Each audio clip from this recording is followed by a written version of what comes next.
What is going on, everybody, and welcome back to Red Sea Radio. My name is Corbin, and as you may have noticed, I switched up the studio a little bit. I figured I'd add in some of my cool Red Sox memorabilia stuff I've collected over the years.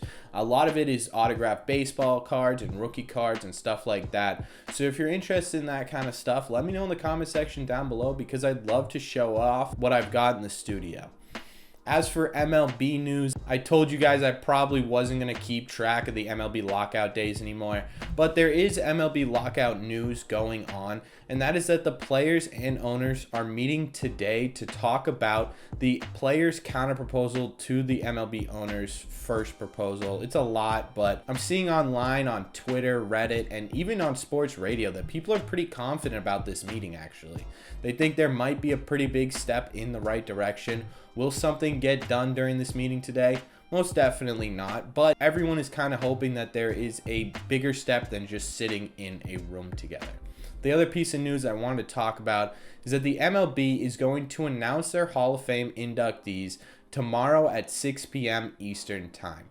So you guys might actually see a video from me on Tuesday night instead of Wednesday, especially if David Ortiz, Roger Clemens, or Curt Schilling get in. But as for today's video, I'm going to try and predict the 2022 opening day Red Sox lineup. I'm also going to try and predict where they're playing on the field. Now, I'm not going to focus on the bench guys or the bullpen arms. I might throw a couple bullpen arms in just to say, hey, these guys might make an appearance. But my main focus is going to be the starting lineup for the Red Sox, obviously the starting pitcher, and where they're playing on the field. I'm going to see if I can get it 100% correct. But before I get into that, do me a favor and make sure you guys have hit that subscribe button. Also, make sure you guys have hit that like button. Both of those help out the channel and the video a whole lot. Thank you all very much for clicking on this video. Let's get into it. So like I said, I'm going to do lineups and defensive position. I'm actually going to start with defensive position because I think the lineup's going to be a bit trickier to come up with. But for the defensive position, the obvious two are going to be Christian Vasquez and Rafael Devers. I don't really think I need to explain a whole lot why both of those guys are going to be starting at that position. Although for Christian Vasquez, we could see a little bit more of Plawecki this year, especially because of how well he did when he came up and played during last season. But obviously Rafael Devers isn't going anywhere, so I figured I'd get those two out of the way. The next position I want to talk about is first base, which I also think is pretty much a lock for at least opening day, and that's Bobby Dalbec. I really don't see the Red Sox trading him away before the season, and I really don't see them putting any free agents or anything like that at first base. So in my opinion, Bobby Dalbec is at first base. Now, shortstop, obviously there is a bunch of free agent shortstops that have come up, Correa, Story, but I really do think on opening day, our starting shortstop will be Xander Bogaerts. I don't think we're going to go out and get a superstar second baseman or shortstop, especially after diving into our prospects and realizing who we have in the outfield as well. So I think Xander Bogaerts is going to be our starting shortstop. Now at second base, this is going to be a little bit of a controversial pick. I'm going to go with Kike Hernandez. I think that we are going to get and have enough outfielders where Kike can come back to second base and play that full time as an everyday second baseman. Now on to the outfield. I'm going to start in right field because that's the position in my mind that is the most solidified, and that's Alex Verdugo in right field. I don't really see him in left because we're probably going to have someone else in left, and I really don't think either Jackie Bradley or Duran will be starting over Verdugo. So Verdugo in right seems like a guaranteed lock. Now in left field, this is where it gets a little bit tricky because I could go a couple of different ways. I could go with someone who's already on the team. I could go with a free agent. I could go with someone who normally doesn't play that position, but we need to fit into the lineup. But I'm going to go with the guy that we need to pick up in free agency, and that's Kyle Schwarber. I could also put Seiya Suzuki here, but in my opinion, I think realistically, it's more likely that we end up with Schwarber, and left field is his natural position, so I'm going to put him out there at least for opening day. Now, center field's a little bit tricky because there's two people in my mind I could see starting opening day: Jarren Duran and Jackie Bradley Jr. While Duran had kind of a tough season at the plate, Jackie Bradley's always had a tough season at the plate. There have been months where he's popped off, but in general, he's a very below average hitter. Obviously, he's one of the best defensive center fielders we've ever had at center field at Fenway. But Duran's fast and he's got the natural talent, plus he's a lot younger. So this could really go either way. I really do genuinely think this is a 50-50 shot. And whoever doesn't start is going to be playing a lot of center field either way. In my opinion, throughout the season, center field will be a spot where Jackie Bradley and Duran almost evenly split it. But in my opinion, I think this goes to Jackie, especially almost like a welcome home Jackie kind of thing. I really do think we'll have Jackie in center field. So now that we've got the defensive positions out of the way, let's get into the lineups.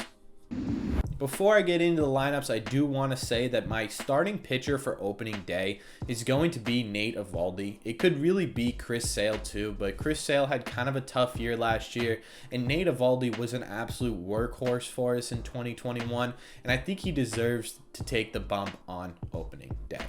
All right, now let's get into the actual lineups here. And in the number 1 spot, the leadoff hitter, I'm going to go with Kike Hernandez. I think Kike and Schwarber can kind of be flipped from time to time, but I really do like Kike in that 1 spot. In the number 2 spot, I'm going to go with Kyle Schwarber. Like I said, these guys can kind of be flip-flopped whenever they want. But again, I like Kike at leadoff, so Kyle Schwarber's getting the number 2 hole spot. In the 3rd spot, I'm going with Xander Bogaerts. Obviously, he is one of our better hitters, and he's a veteran leader, and those guys are perfect for that 3 spot kind of hitting. And then at 4, I'm going to put Rafael Devers. This could be JD Martinez, but I like the left-right combination, and obviously Rafael Devers is a very capable cleanup hitter, if not a superstar cleanup hitter. Which means at number 5, I'm going to be putting JD Martinez. Like I said, he could be a cleanup hitter, but I like the left-right combination, so I'm going to put him in the 5 spot.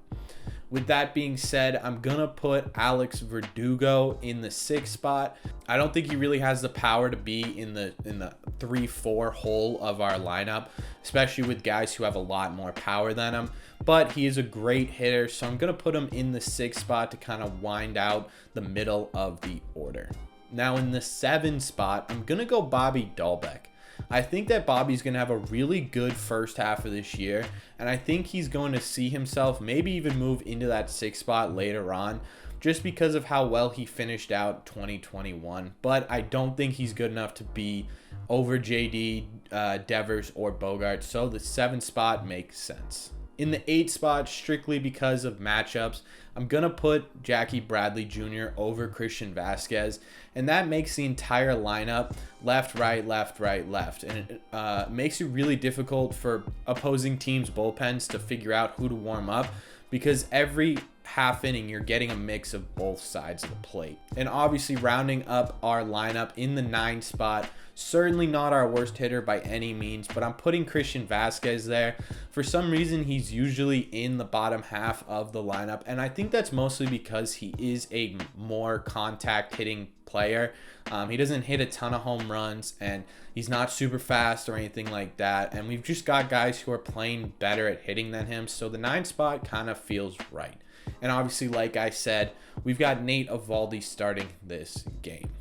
Now for bullpen arms that I think we'll see, I think we're going to see Matt Barnes in this game at some point. I think a little bit of a redemption arc for Matty's coming this season. I also am fairly confident that we'll see Garrett Whitlock as well. Thank you guys very much. If you made it to the end of this video, be sure to hit that subscribe button if you've made it all this way, if you have not already. Clearly you enjoy the content. It would mean a whole lot to me. And also make sure that you guys have hit that like button. Again, if you like the content, this helps out the video a ton. Thank you all again for clicking on this video, and I will see you in the next one.